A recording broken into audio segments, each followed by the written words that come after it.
Trailer నా ఫోన్లో ఉంది.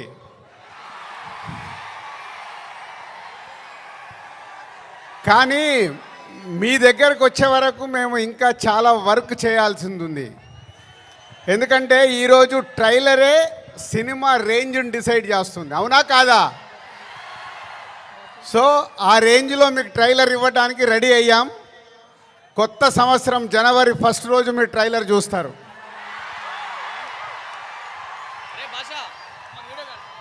ముందుగా హలో విజయవాడ.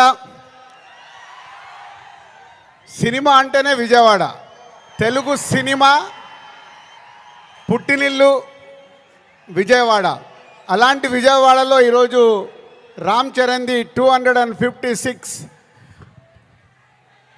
ఫీట్ కటౌట్ పెట్టి మరొక చరిత్ర సృష్టించినందుకు విజయవాడ అలాగే మెగా అభిమానులు, పవర్ స్టార్ అభిమానులు, మెగా పవర్ స్టార్ అభిమానులందరికీ థ్యాంక్ యూ వెరీ మచ్.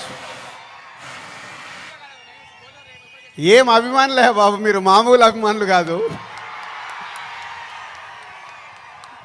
ఒక 40-50 సంవత్సరాల నుంచి సుప్రీం హీరో చిరంజీవి గారి ద్వారా మొదలై మెగాస్టార్ వరకు ఉండి ఈరోజు బాస్, మెగా బాస్, ఒకరే బాస్, ఆయనే మెగాస్టార్.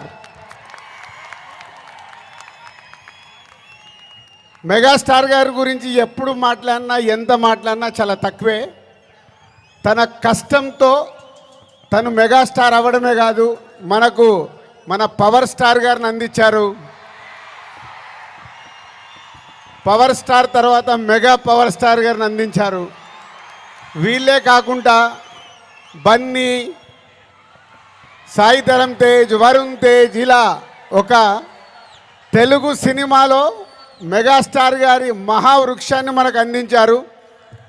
సో దానికి మీరు వెనకాల ఉండి అభిమానులు కానీ 40-50 సంవత్సరాల నుంచి మెగాస్టార్ గారికి తోడుగా ఉంటూ ఈరోజు రామ్ చరణ్ గారి cutout 256 feet world record cutout పెట్టి మరొకసారి మీ అభిమానాన్ని చాటుకున్నందుకు ధన్యవాదాలు. ఇక గేమ్ చేంజర్కి వద్దామా? సో నేను విజయవాడ రావడానికి వీళ్ళు అడిగినప్పుడు 29కి సరే ఫ్రీ పెట్టుకుంటాను అనుకున్నాను. బట్ రావడానికి ఇదొక కారణం అయితే మన డిప్యూటీ సీఎం గారిని కూడా కలవటానికి వచ్చాను.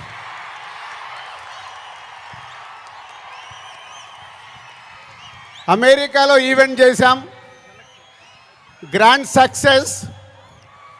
సో ఈరోజు నిన్న మీరు టీవీలలో చూసుంటారు, అక్కడ చూసిన వాళ్ళు అప్పుడు ఎంజాయ్ చేశారు. మరి అమెరికాలో అంత గ్రాండ్ సక్సెస్ అయ్యాక మన డిప్యూటీ సీఎం గారు ఆధ్వర్యంలో ఈవెంట్ చేస్తే ఎలా ఉంటుంది, దాని గురించి మాట్లాడదామని వచ్చాను. సో కళ్యాణ్ గారు ఇచ్చే డేట్ని బట్టి ఎక్కడ చేసుకుందామో ఆ ఈవెంట్ డిసైడ్ చేసుకుందాం. బట్ ఆ ఈవెంట్ మట్టుకు మామూలుగా ఉండకూడదు. మామూలుగా అంటే ఒక చరిత్ర క్రియేట్ చేయాలి ఆ ఈవెంట్తో.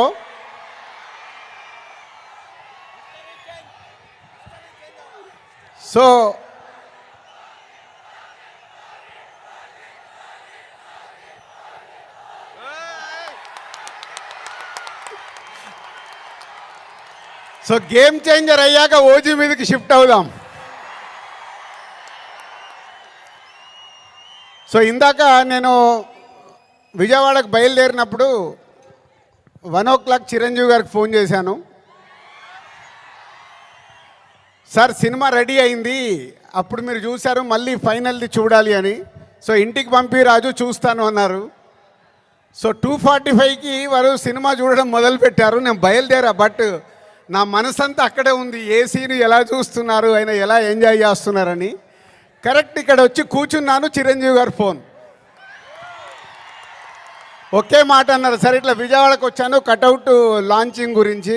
ఓ అక్కడ ఉన్నావైతే మన ఫ్యాన్స్కి చెప్పు, సంక్రాంతికి మామూలుగా మనం కొట్టట్లేదు,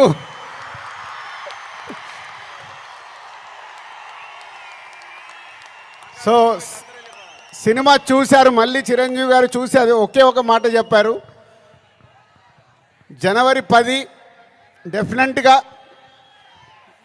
మీరు మెగా పవర్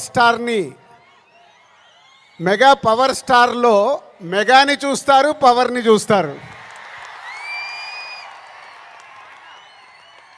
4 సంవత్సరాల క్రితం శంకర్ గారు ఈ కథ చెప్పినప్పుడే ఈ కథలో ఏముంది, RRR తర్వాత చరణ్తో సినిమా తీస్తే అభిమానులకు కానీ తెలుగు ప్రేక్షకులకు కానీ, అప్పుడు RRR అప్పుడు నేను ఇంకా పాన్ ఇండియాగా ఆలోచించలేదు, ముందు మన సినిమా ఏంటి అనేది ఆలోచించాను. ఆ రోజు కథ విన్నప్పుడు ఏదైతే 4 సంవత్సరాల క్రితం ఫీల్ అయ్యానో, చిరంజీవి గారు ఇప్పుడు ఇందాక ఒక్కొక్క సీన్ గురించి మాట్లాడుతుంటే ఆనందం వేసింది. ఎస్, రేపు మెగా పవర్ స్టార్ని మీరు జనవరి 10 స్క్రీన్ మీద చూసినప్పుడు తన నట విశ్వరూపం చూస్తారు.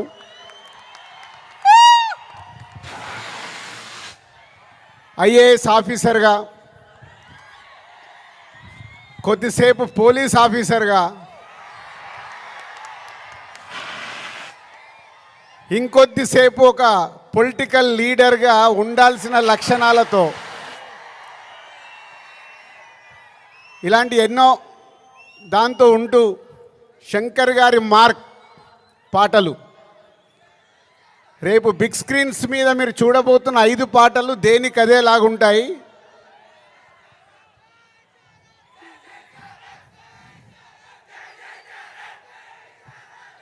సరిపోలే, అక్కడికి వినిపించాలా. Thank you. సో శంకర్ గారి పాటలు ఒక్కొక్క సాంగ్ని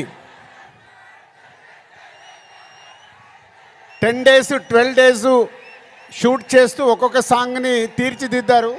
రేపు అది మనకు స్క్రీన్ మీద ఏ సాంగ్ ఆ సాంగ్ అనే డిఫరెంట్గా ఉంటూ అలరిస్తుంది.